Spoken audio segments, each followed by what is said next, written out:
അപ്പൊ മനുഷ്യർക്കുള്ള ആ താഴ്മ അവൻ എപ്പോഴും ഉയർച്ചയിലേക്കുള്ള അതിന്റെ ഒരു പടവുകളായിരിക്കും ഉണ്ടായി.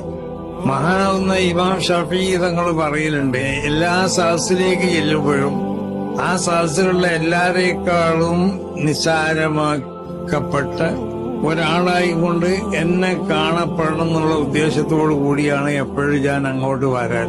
പക്ഷെ അങ്ങനെ ഞാൻ ഉദ്ദേശിച്ച് ചെല്ലുമ്പോൾ ആ സദസ്സിലുള്ള എല്ലാരേക്കാളും ഉയർന്നവനായി കൊണ്ടിട്ട് എന്നെ അവിടെ ഗണിക്കപ്പെട്ടു.